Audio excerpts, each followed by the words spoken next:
Antisemitism is a unique historic form of evil, and over millennia it is manifested in violence, mass murder, and genocide. October 7th was one of the darkest days in human history when terrorists murdered over 1,200 Israelis and took 251 hostages. Women and girls were raped. It was the single largest mass murder of Jews in a day since the Holocaust. In the wake of October 7th, we have seen anti-Semitism explode across the United States and across the world, but especially on college campuses. As the ADL has illustrated, from 2022 to 2023, the number of anti-Semitic incidents more than doubled in the United States. But college campuses in particular have become vile. Hey everyone, welcome back to the channel. If you're new here, make sure to hit that subscribe button and ring the bell so you don't miss these critical conversations. Today we're diving deep into a Senate hearing that exposes some harsh truths about anti-Semitism, hate, and the sorry state of leadership in this country. Now, what we're about to discuss isn't just some political back and forth. This is about the safety of our students, the integrity of our universities, and frankly, the moral backbone of America. So let's get into it. Incubators of hatred of Jews. At Cornell University, in the aftermath of October 7th, one student made vile threats, including statements such as, "If I see a pygmalion Jew, I will stab you and slit your throat. If I see another female Jew, I will drag you away and rape you and throw you off a cliff." A student organization at California State University, Long Beach, circulated a flyer calling for a, quote, day of resistance in celebration of October 7th. You will note on the flyer is an image of a person parachuting with a fan attached, a direct reference to and a glorification of Hamas terrorists that used gliders to descend upon a music festival and murder 260 innocent people and take many more hostages. At Columbia University, the situation got so bad that the Orthodox rabbi on campus, Rabbi L.A. Buechler, had to make this public statement. Columbia University's public safety cannot guarantee Jewish students' safety in the face of extreme anti-Semitism and anarchy. It deeply pains me to say that I would strongly recommend you return home. This was directed to Jewish students as soon as possible and remain home. The rabbi had every reason to be concerned. At Columbia's campus, individuals yelled, "We love Hamas, we're all Hamas, long live Hamas." At the University of Washington, the granddaughter of Holocaust survivors was told that she was called names, she was spit at, she was laughed at. She said she no longer felt safe on campus, and she was told to go back to the gas chambers. This is sick and horrific. At Columbia, when Jewish students were engaged in displaying the American flag and the Israeli flag, another student wearing a mask because these protesters are oh so brave, they almost always cover their face, held up a handwritten sign saying Al-Qassam's next target. Al-Qassam is the military arm of Hamas. According to social media, this particular student is a wealthy student from Georgia. She's not Palestinian, but she has been taught lies and hatred, and she feels perfectly comfortable advocating the murder of her fellow students at Columbia. At MIT, students have reported they feel unsafe to go to class. And the MIT president has said that she would not discipline the students making those threats because if she did, they risk losing their visas and being deported. Throughout all of this, the Biden-Harris administration has been utterly absent. Does anyone doubt if the Klan were on college campuses terrorizing African-American students, threatening African-American students, that we would see the FBI there, that we would see prosecutors there, that we would see federal funding cut off to universities. Of course we would, and we should.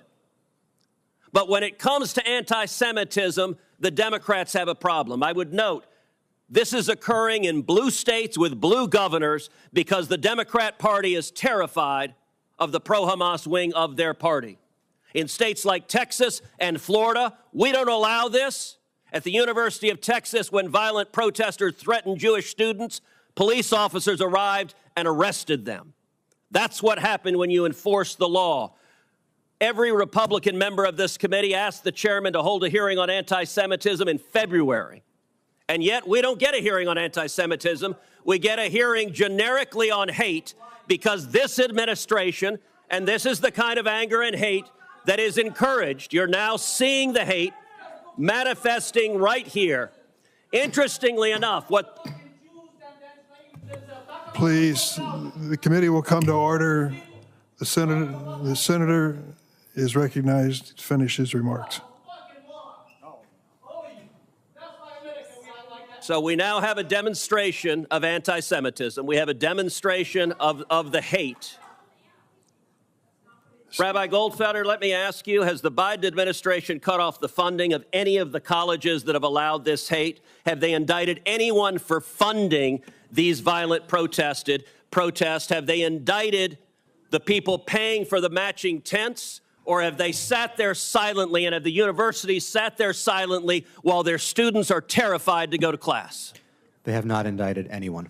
They have not indicted anyone. Has any university had their funding cut off for allowing this sort of violent intimidation? Not a single university.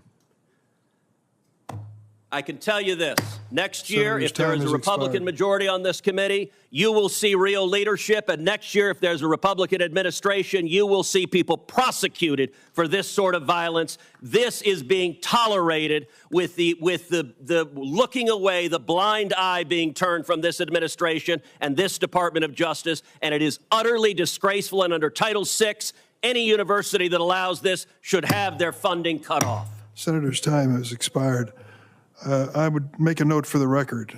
This hearing is about hate. It includes anti-Semitism as well as hatred towards other people. I would also point out that the previous chair of the committee from the other side of the table didn't hold a single hearing on anti-Semitism or hate crimes. I've held multiple hearings addressing this subject since becoming chair, including a hearing shortly after the January 15th, 2022 synagogue hostage crisis in Colleyville, Texas, which featured testimony from the synagogue's rabbi. Senator Welch. First off, hats off to Senator Ted Cruz. I don't always agree with every politician, but you've got to respect someone who calls out evil for what it is. Anti-Semitism is a unique and historic evil. What happened on October 7th, over 1,200 Israelis slaughtered, hundreds taken hostage, women raped and brutalized, was pure, unfiltered savagery. And if you're not willing to say that, you've got no business in public life, period. Cruz is absolutely right. Anti-Semitism is exploding across our country, especially on our college campuses. And you know what? It didn't come out of nowhere. This is what happens when you let far-left ideology fester unchecked in our institutions for decades. These universities are supposed to be places of learning, of openness, of tolerance. Were they now? Hothouses for hate, division, and, let's be honest, cowardice. Let's talk about the examples Cruz brought up. At Cornell, a student openly threatened Jewish classmates with violence. At Cal State Long Beach, they actually celebrated the October 7th massacre. Columbia University, once a crown jewel of American academia, has become so hostile that rabbis are telling students to leave campus for their own safety. What is this? 1930s Europe. And yet, the left-wing administrators, the so-called leaders of these schools, do nothing. They hide behind statements. They refuse to discipline the real agitators. And they're more worried about the visa status of violent foreign students than they are about the lives of American Jews. You can't make this up. Where's the Biden administration? Nowhere. Cruz nailed it. If these were Ku Klux Klan members targeting black students, the FBI, the DOJ, every media outlet in the country would descend on that campus like a biblical plague. And rightfully so. But when it's Jews being targeted, suddenly it's complicated suddenly we need to be careful not to stifle protest. Give me a break. Let's be real. The Democrat Party is terrified of its own radical base. The far-left progressive wing is openly anti-Semitic, and instead of standing up to them, Biden and company turn a blind eye. They're afraid to lose votes, afraid to lose power, so they do nothing. That's not leadership. That's cowardice. Now, I want to address Senator Welch from Vermont. I respect anyone who stands up against hate, whether it's anti-Semitism, anti-Arab hate, or any form of bigotry. No one should be shot at or attacked for who they are. That's not America. That's not what we stand for. But here's where I disagree. Welch tries to paint this as just another both sides issue, as if it's all the same. Sorry, but it's not. What's happening to Jews on these campuses is a direct result of leftist ideology run amok. The people chanting "Long Live Hamas" are not a random hate group. They're the product of years of anti-Western, anti-American indoctrination. That's not the same as isolated hate crimes, as terrible as those are. Here's the truth the left doesn't want to hear. If you don't enforce the law, if you don't set boundaries, you invite chaos. In Texas, in Florida, you threaten violence on campus, you get arrested. That's how it should be everywhere. This isn't about free speech. This is about incitement, about real threats, about real people afraid to walk to class. And to the folks who say, "Oh, we just need collective responsibility. Let's all come together," I say, sure, but action has to come first. Pass laws. Enforce them. Cut off federal funding to universities that refuse to protect their students.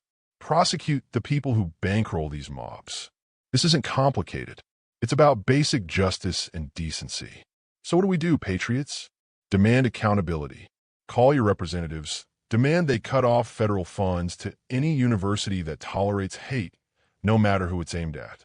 Support leaders with backbone. Whether it's Ted Cruz or anyone else, back the people who are willing to call out evil and do something about it. Expose the hypocrisy. Share this video. Talk to your neighbors. The mainstream media won't tell the truth, so it's up to us. This country was built on the idea that all people are created equal, that we protect the vulnerable, that we stand up to tyranny, whether it comes from terrorists overseas or tenured radicals here at home. It's time to act like it. Thanks for watching. God bless you. God bless our Jewish brothers and sisters, and God bless the United States of America.